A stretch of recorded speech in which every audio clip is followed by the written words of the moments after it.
Welcome, everyone. Thank you for being here this evening.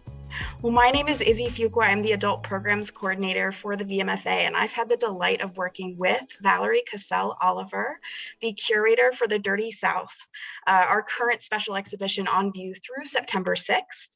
And we're thrilled to join you tonight for our final educational program for the exhibition titled Bodies of Music, Songs of Magic, Black Music's American Story.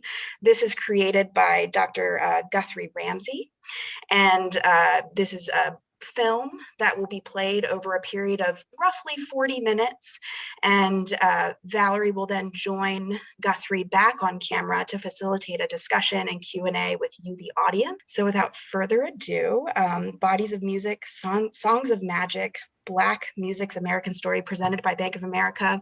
Valerie, please kick us off.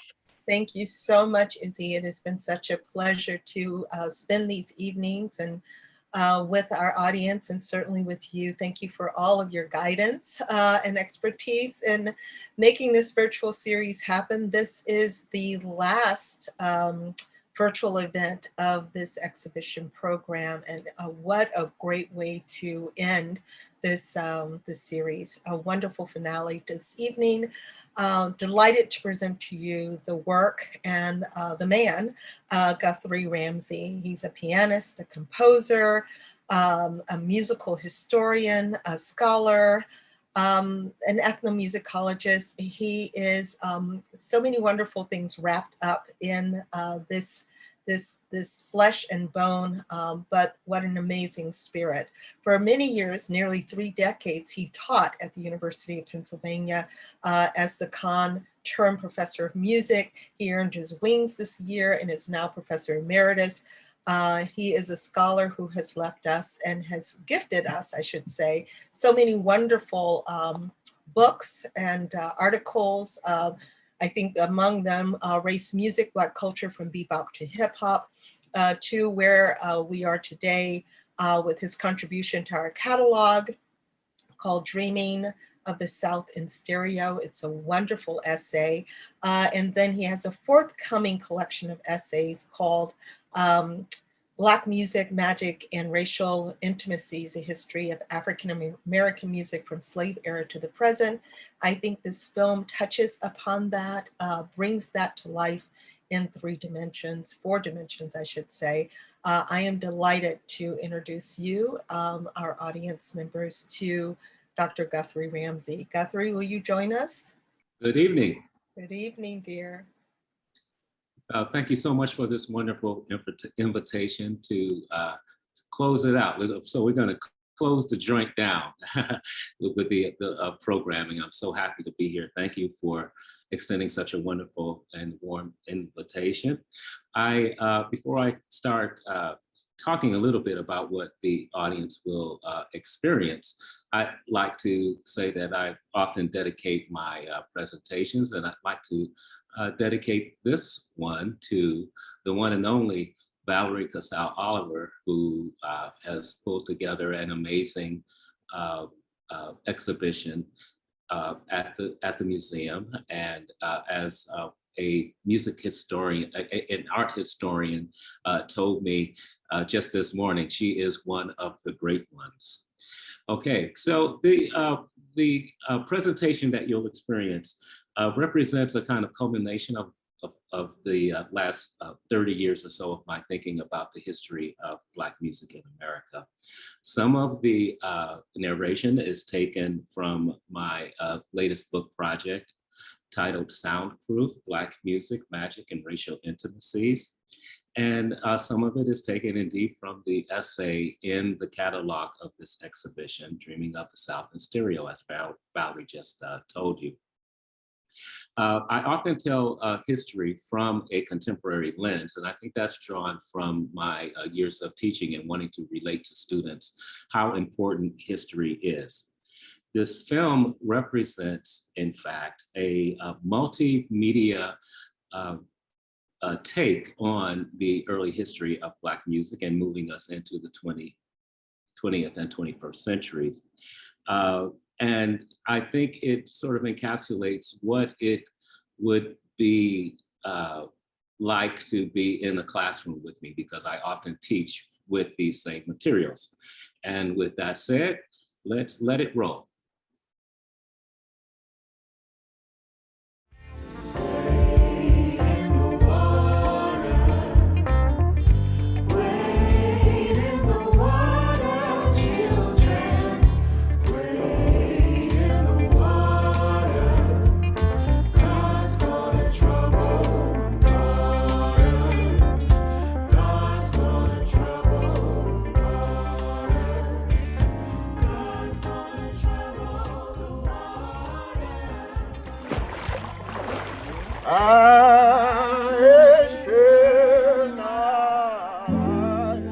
Something was terribly wrong among the Black Methodists in the early 19th century. John Watson, a disapproving minister, published a diatribe in 1819, discouraging congregants from musical practices that they obviously enjoyed. His words, meant to stress what he found abhorrent, provide modern-day readers with a sonic outline of how the music sounded, of its communal nature, and of its in real-time compositional techniques, among other priorities. In short, we are able to hear, as best we can, this many years removed, what kinds of music making were valuable to Africana people in North America at that time. Watson wrote with striking clarity about what he heard and saw. And unbeknownst to him, these qualities would constitute foundational principles for future music making in Black communities. In his disgust, Reverend Watson wrote this now familiar passage.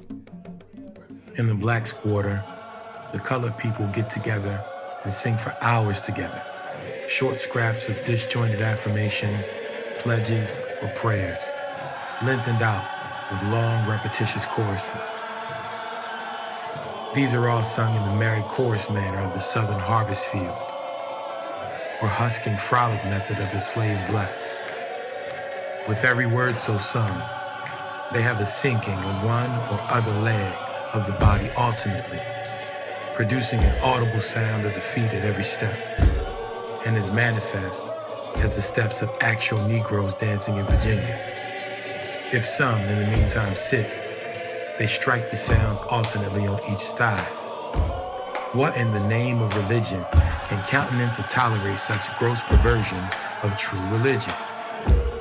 I have known in some camp meetings, from 50 to 60 people crowded into one tent after the public devotions had closed, and they continue the whole night, singing tune after tune. Some of these are actually composed as sung, and are indeed almost endless. He wasn't wrong about them being endless. These practices still exist today, undoubtedly because of the social power and cultural relevance they symbolize.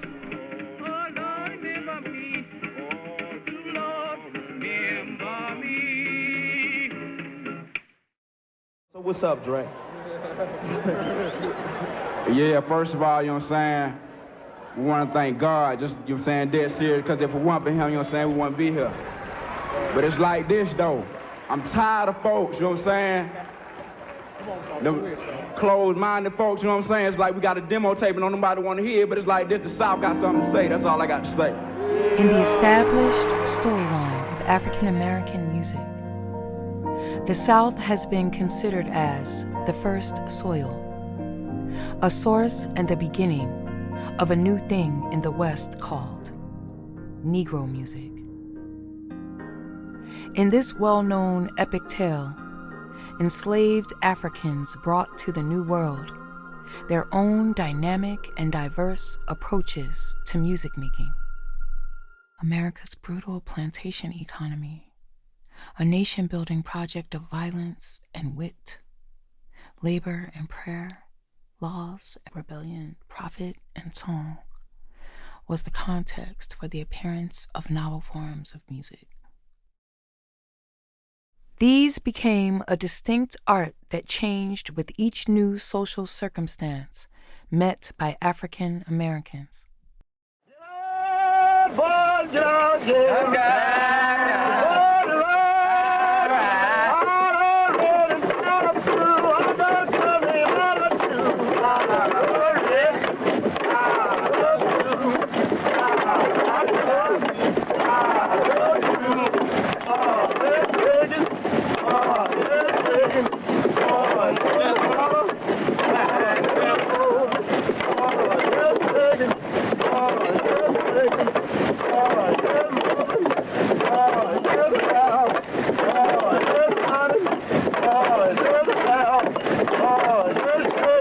During the decades following the Civil Rights Movement, scholars published books that analyzed how the African legacy had shaped the aesthetics of a new Black Atlantic world.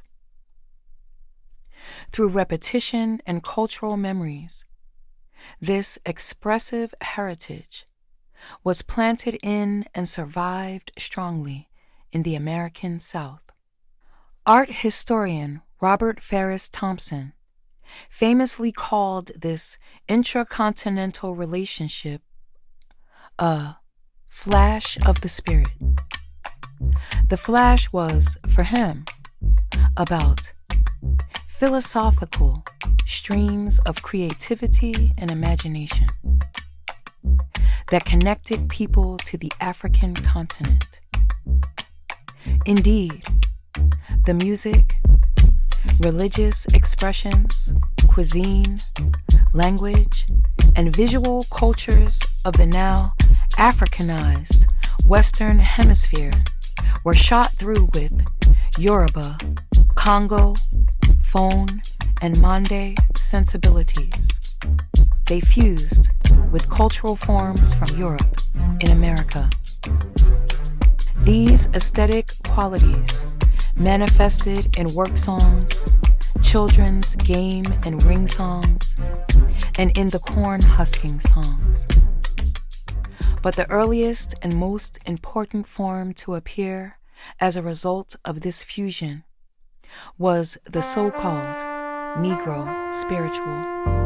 The spiritual's formal organization can be, perhaps, best described as an assemblage. They were mixes of English lyrics from Protestant hymnody, original texts, and performance conventions drawn from the ecstatic ring shout ritual from Western and Central Africa. These songs were also loud with hand clapping, dance, calls, cries, field hollers, improvised melodic and declamatory fragments, and a dense use of clashing timbres. The significance of this repertoire runs deep and wide in African American history. Spirituals are testimonies of pleasure and resistance to horrific violence. They contain reminders of the survival tactics of an enslaved population motivated by radical dreams of freedom.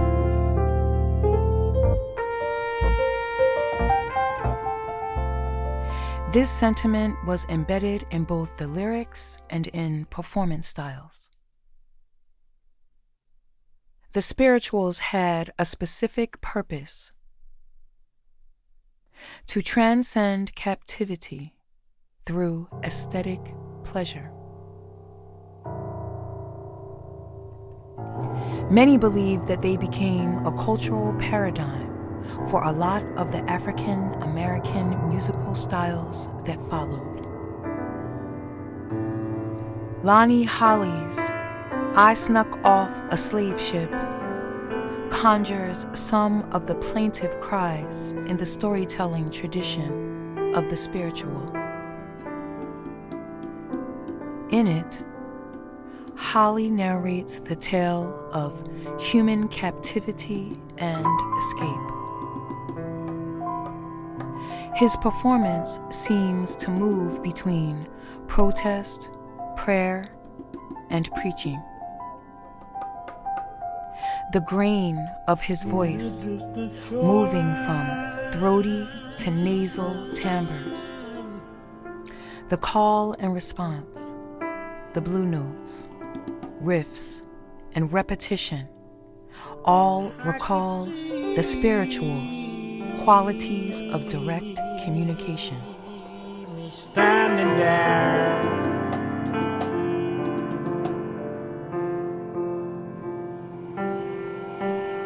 watching ships sailing in, ship after ship after ship,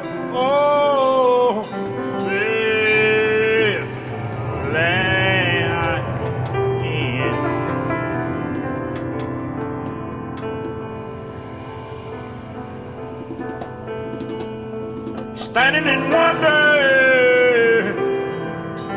standing there,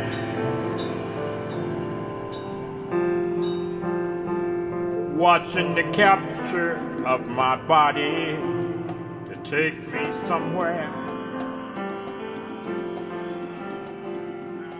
Next drop, next drop off.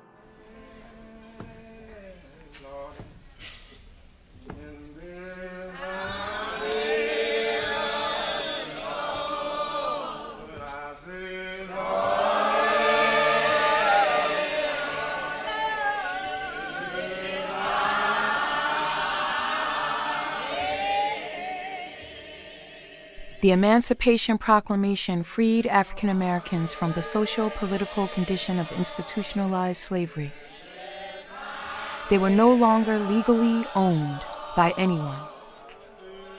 The road to this freedom was a tangled culmination of many legal, political, and cultural wranglings and negotiations over many years. And these dramatic societal transformations resonated throughout American musical culture of this time.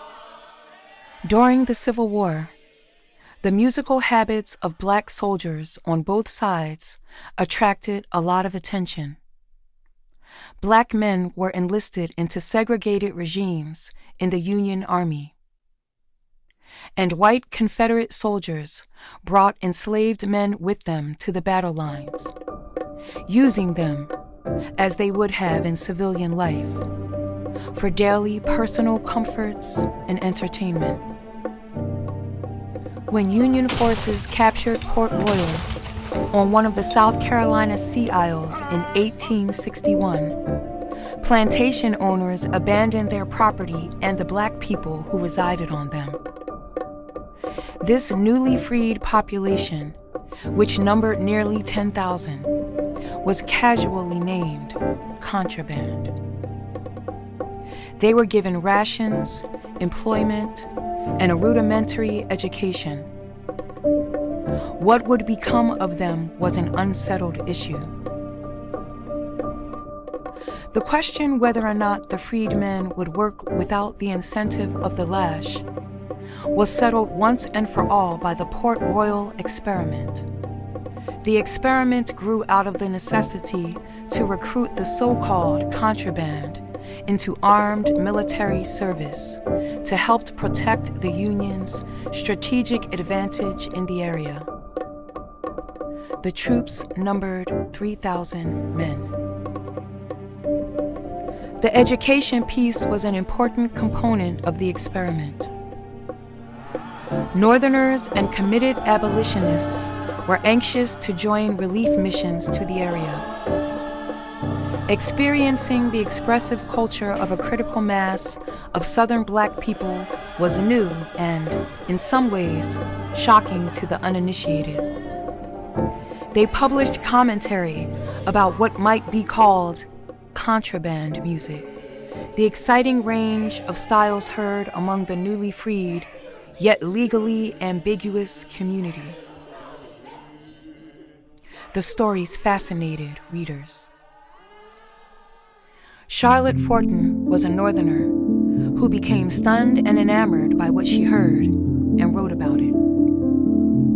Fortin, a free Black woman from Philadelphia, was a committed educator, poet, musician, and a staunch Garrisonian abolitionist.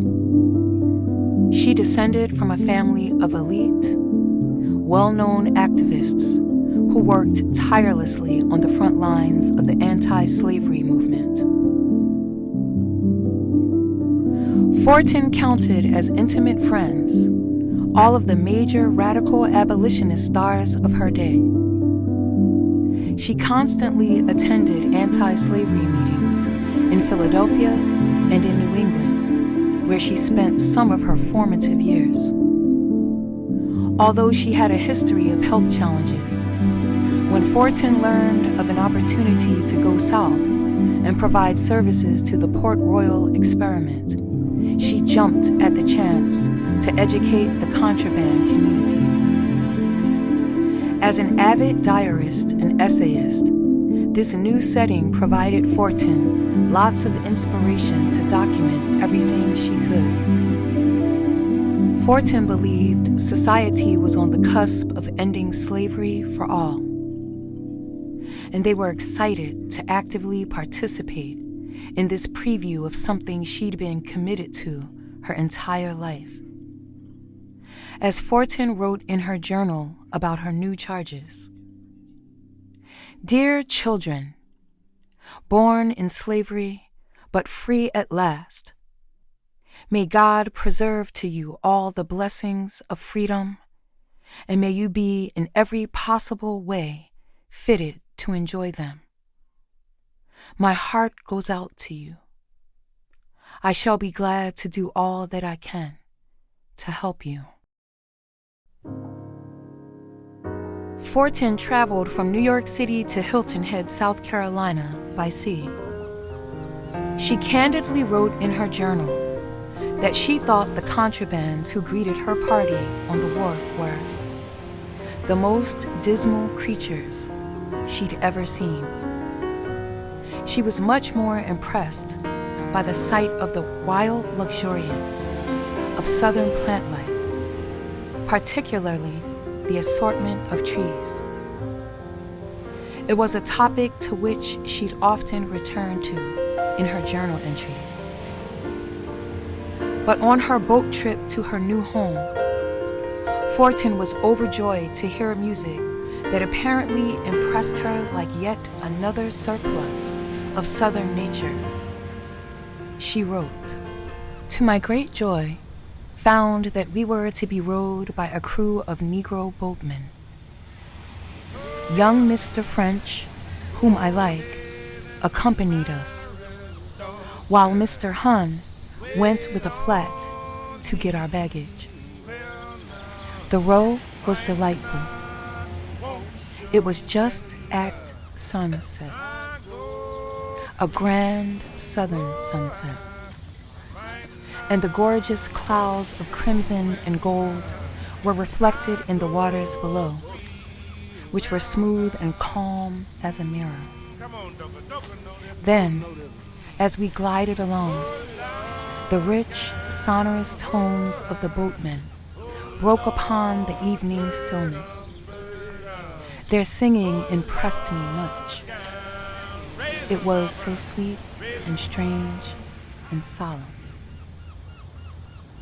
The contraband singing so moved Fortin that she planned to make a special request for another song after she got settled. Shortly after her arrival to St. Helena, South Carolina, the site of her teaching appointment, Fortin met the bright and ambitious children she'd engage, noting particularly their superb use of timbre and movement in their introductory performance. The singing delighted me most.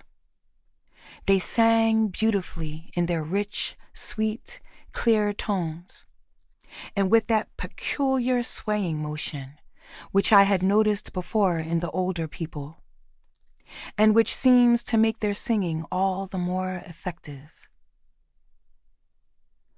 Some of the songs she recognized, but others were unknown to her.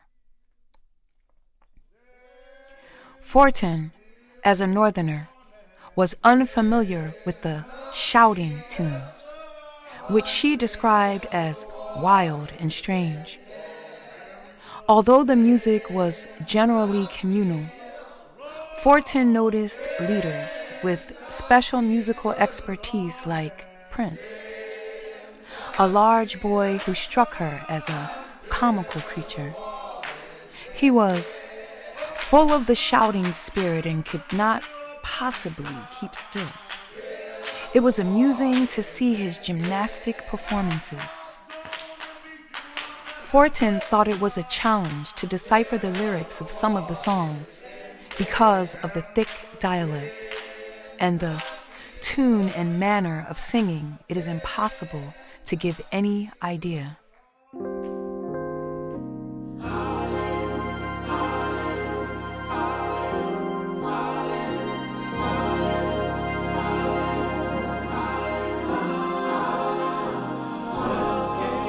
Movement defines the next stage of this narrative as the music moved northward and westward, from the agrarian south to the urban north. Black music gained legions of new listeners decade by decade as African Americans flooded big cities seeking opportunities for better lives. Through networks of live performance venues, sheet music production, and eventually the mass consumption of recordings, Black music's reach and influence became a key symbol of Afro-modernism, a notion couched in the dream language of progress. This presumption begged a question, or at least an assumption. Had the music outgrown its humble Southern past? A formerly enslaved man, George W. Johnson, became the first African-American recording artist when he made The Whistling Coon by the white vaudevillian Sam DeVere in 1890 for the New Jersey Phonograph Company.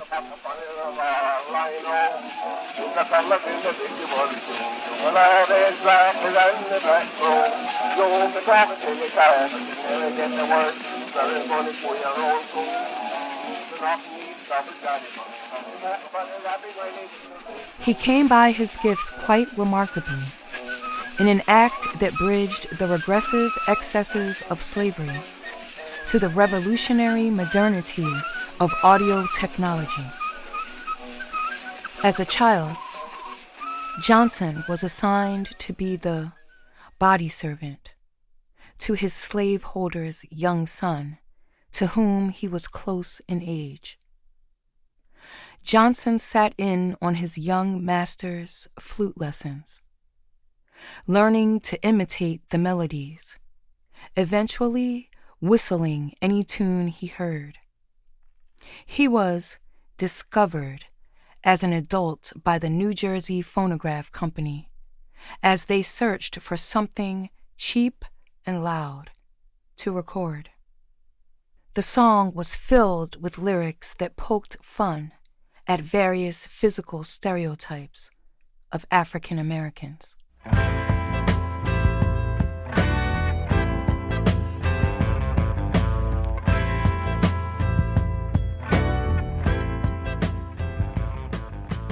The idea of African American movement, migration, and progress, in which the South is represented as the undesirable past of African American culture, has been challenged by Zandria Robinson and Marcus Anthony Hunter. They write that the prevailing view characterizing progress solely as migration out of the South and even as urbanization is wrong. A more nuanced view suggests that we think beyond a one-way linear concept of Black people leaving the South to one that sees this movement as a boomerang. That is to say, the Great Migration, for all the hope it presented, didn't prevent expanding poverty, hyper-incarceration, extrajudicial and police violence, and diminishing opportunities from defining the life chances and choices of those living above the Mason-Dixon line. Nonetheless, a steady flow of Southern ways traveled in the memories of self-fashioning migrants in the same way that Africa had resonated during the years of the slave trade. Indeed, the South lived on in the chocolate cities studied by Hunter and Robinson. There ain't no love in the heart of town, yeah. There ain't no love, it ain't in a pity. There ain't no love, 'cause you ain't around, Lord.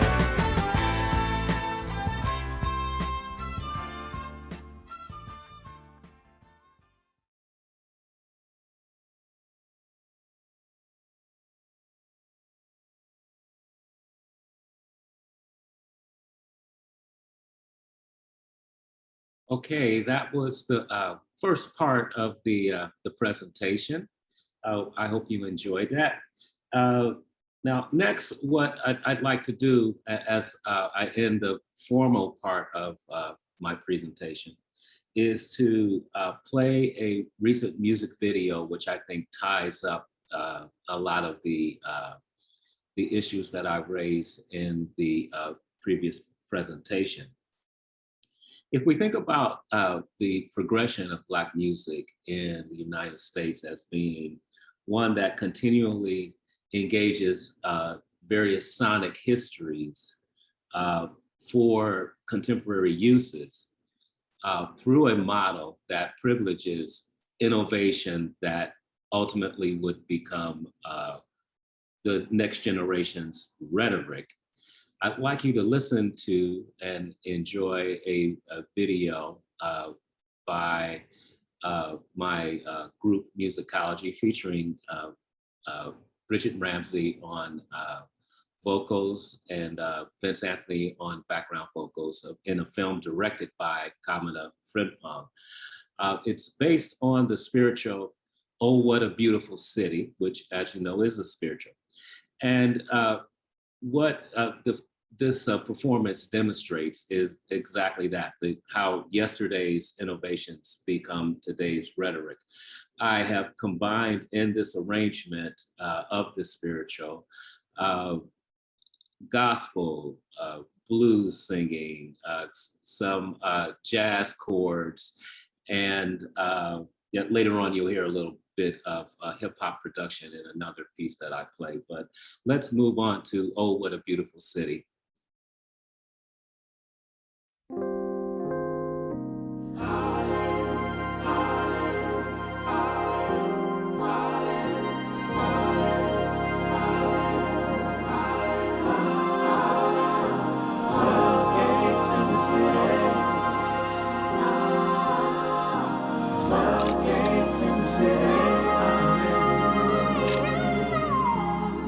Oh, what a beautiful city. Oh, what a beautiful city. Oh, what a beautiful city. 12 gates. 12 gates. Oh, what a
98, so I didn't grow up here. I paid a lot of taxes.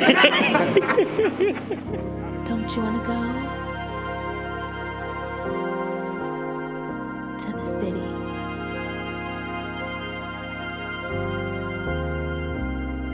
Don't you wanna go to the city?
Guthrie, thank you so much for such a wonderful presentation.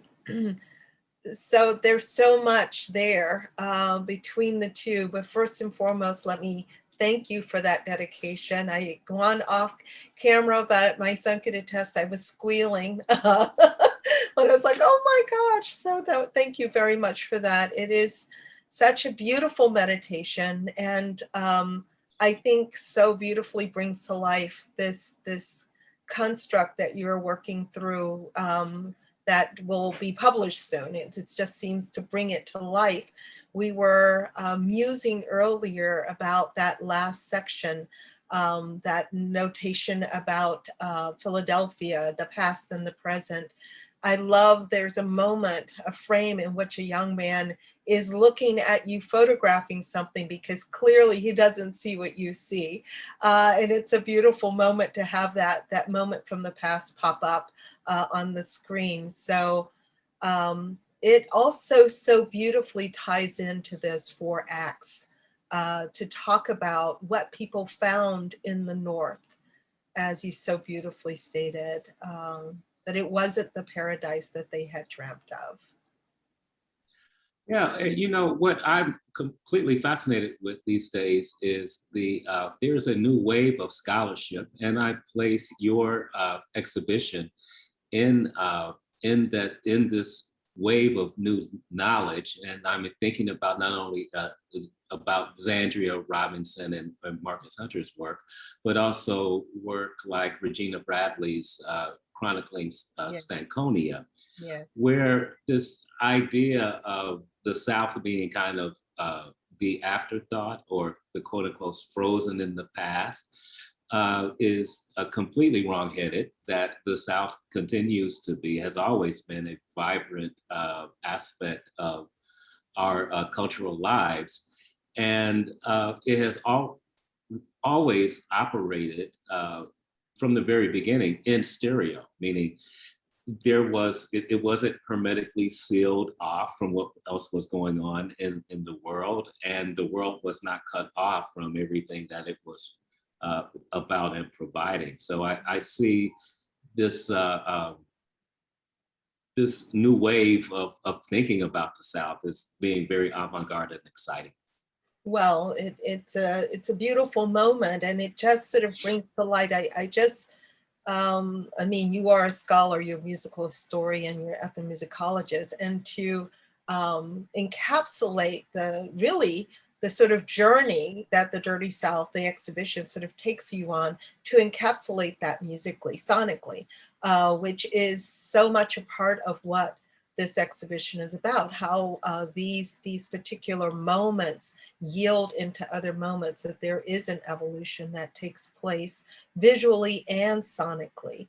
And your contribution to the catalog is just really quite lovely as well, and also brings that to light. I am wondering, in your sort of meditation and where you're thinking about going, because what I had seen before, and one of the things that really spurred me to invite you in on this journey with me, was that lecture performance that took place, which is so beautifully kind of encapsulated in these 4 parts. Do you want to sort of talk briefly about that lecture performative program that you do? Sure. Well, thank you for reminding me of when we first met, and that was at a performance at the University of Richmond, I believe, Yeah. where I was doing a performance piece titled Hide, Melt, Ghost, which are the titles of the first 3 chapters of this new book. And you invited me to do something similar to be part of the programming for the museum. When we first talked about it, it was supposed to be live and in living color, right? With me bringing my band down, and we were going to rock the house. And then the pandemic happened, and therefore we decided to make this a filmed presentation so that we could swing either way, that we could be live or we could be virtual. And so I'm so happy we were able to turn on a dime. And in fact, you'll notice in the film Beautiful City, I'm wearing a mask. Yes. And so we had planned, Kabna Frimpong and I had planned an entirely different video. And then the pandemic happened, and we had to retool and rethink how we were going to use archival material, what archives we could get into, and how we were going to tell this story. And, just as you pointed out earlier, in our conversation, Southerners, it's particularly the older Southerners that raised us, didn't throw anything away. No. They were repurposing and redoing, and if we were looking and watching and listening, we learned how to turn on a dime and make do with what we had.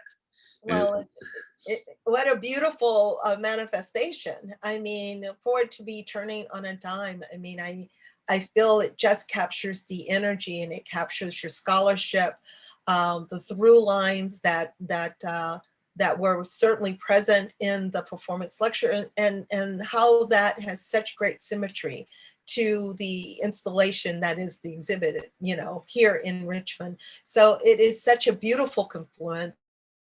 Is by accident, no matter what sort of propels it forward. It's all good. It's all good. Yes, I'm so happy to be able to think about the sonic impulse of your exhibition, because there's something about music that everybody believes they know about it because it so impacts us. Right. And that's one of the challenges of being a music historian when you're dealing with this perpetually young audience that I've been dealing with for the last 30 years or so, is that they know what they believe and they know what they know about their music. And it's always been my job to unpack the histories of and the sonic traces of things they may not even know that they are experiencing. And I think that thinking about the South is one of the ways that I've been able to do that. That, you know, I've been teaching in the North my entire career, and to bring that element into the classroom is always fulfilling. Mm-hmm.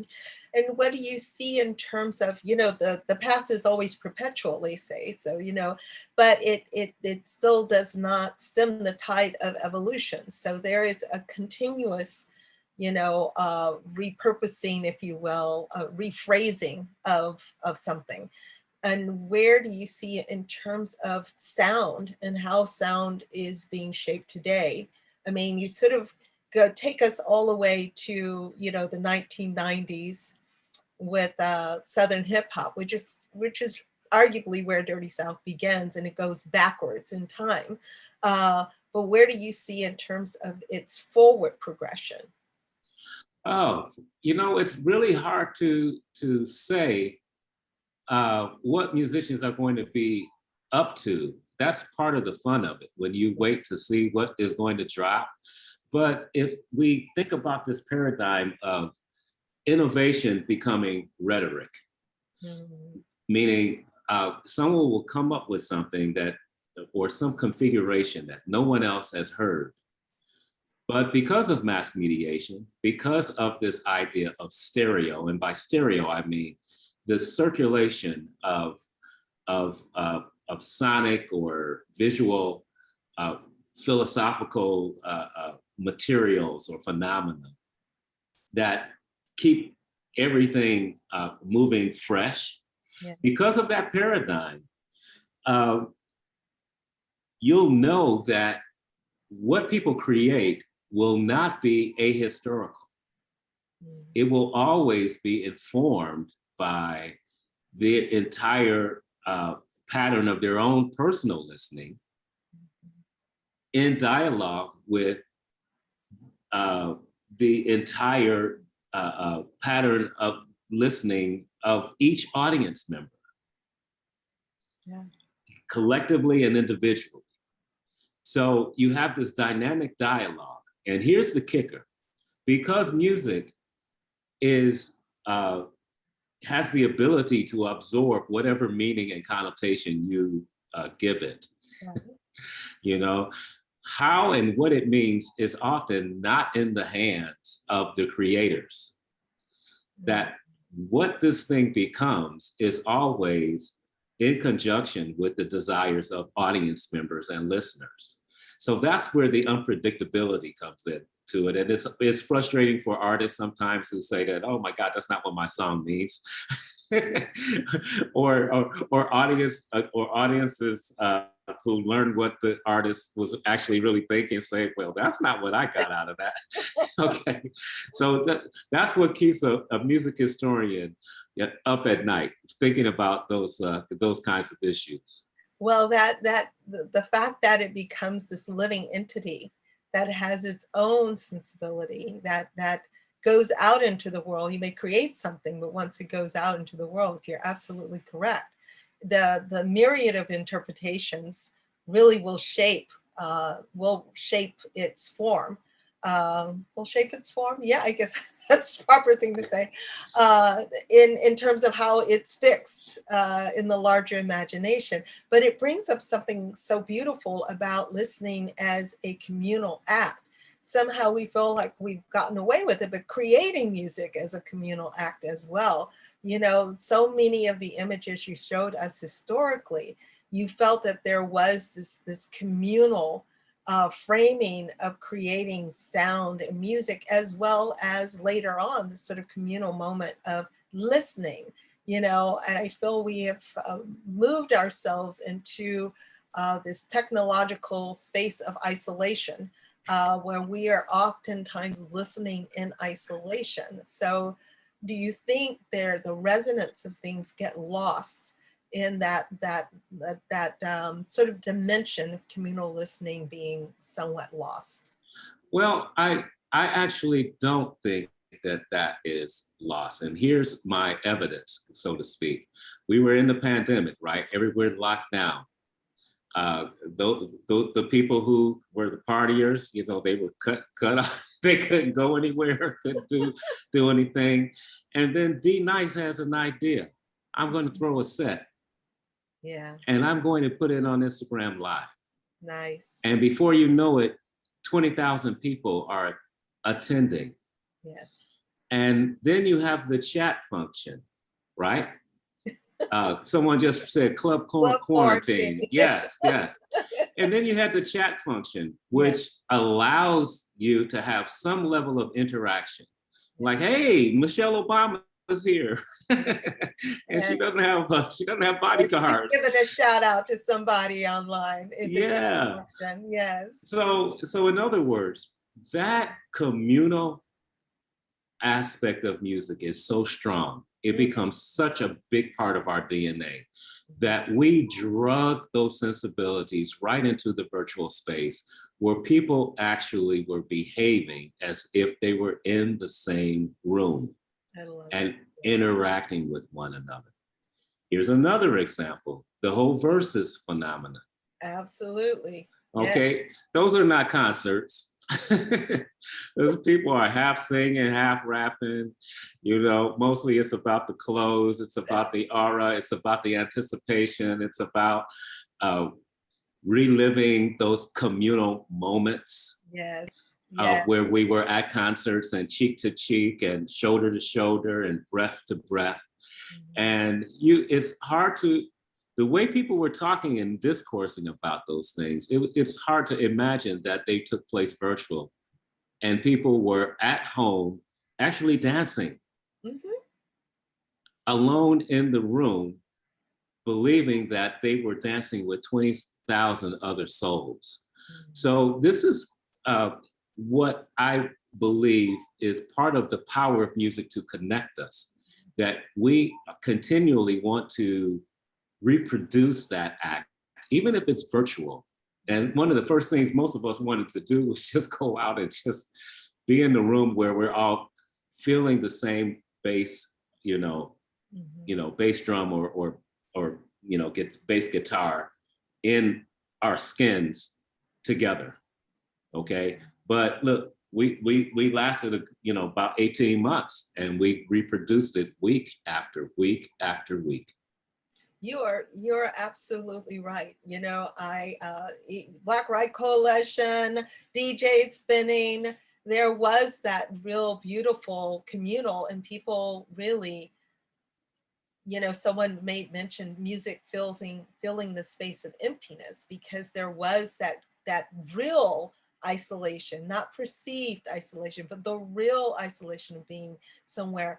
And, also, I'm going to jump right back on your bandwagon now, because in terms of the creation of music, which also happened virtually, so many coming together to produce music in their own small spaces, but using technology to create a communal sound as well. So the production and the listening, the participation, all still very much a communal act. Absolutely beautiful, beautiful reframing of that. So thank you for that.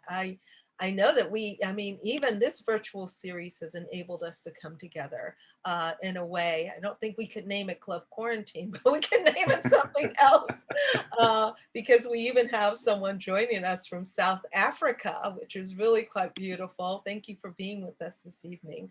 So it is, there's so much, there's so much to unpack in what you presented to us. I know that we will have over time, ample opportunities to sort of and see it elongated, because I know that you will continue to fill in new acts to it, as well as talk and present this film. It's just scratching the surface. And beyond making films, you've also continued to make music. So I know you're about to drop something. Do you want to tell us about the album that you've created? And has this been during the quarantine? Was this your quarantine project? Well, the Beautiful City video is part of a Spiritual Vibe #1, which dropped last year during the pandemic. It was begun before the pandemic started as an analog project, and then I had to quickly turn on a dime because we couldn't be in the room with people. Right. And so part of it is analog, part of it is digital, and as a musician of my generation, I had to learn to collaborate digitally with people. Some of the recording sessions took place. I was at home and viewing the recording session going on, live with just an engineer and a singer, or exchanging through the exchange of files, meaning not being in the same room with people was a stone trip, but we actually made it work. And this new project, A Spiritual Vibe #2, is in the works right now. I've already dropped a single from it. And this single that I will give the people a little taste of is it does combine another element in the kind of rhetoric that I am experimenting with, and that is hip hop. And you'll see that the core of the music is a digital drum track created by the producer of A Bit Spiritual Vibe 2, Vince Anthony, led by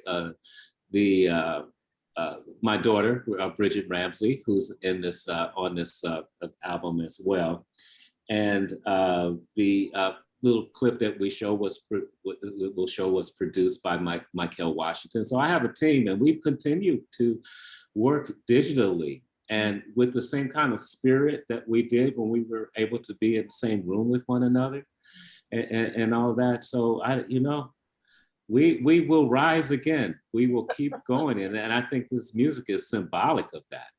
The song is Do Not Pass Me By, which kind of demonstrates this kind of, we could say, the spiritualization of American music, where you take a hymn, a 19th century hymn, and recontextualize it for contemporary uses. So it's to a hip hop beat with jazz harmonies, with gospel singing and neo soul sensibility. So it's all just this alchemy that we talked about in Act 2 is continuing on into the 21st century.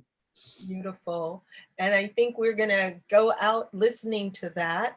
I want to thank you again, Guthrie, for such a beautiful program this evening and for being a grand finale of this virtual series. It has been truly an honor to walk this journey with you. So thank you for that. Thank you. And thank you, my audience members, for your persistence and consistency in being with us week after week. And we really appreciate you. And you know that all of these programs are online on our YouTube channel. I know Izzy will make mention of that. And thank you, Izzy, again for everything. I'd like to say that all of my music is available on all the platforms. I need to say that, or else I'll get beat up. Yeah, we also put it in the chat function where we can get your music. So, yes. And special shout out to the poet Ursula Rucker, who narrated that story so beautifully. Gorgeous, gorgeous.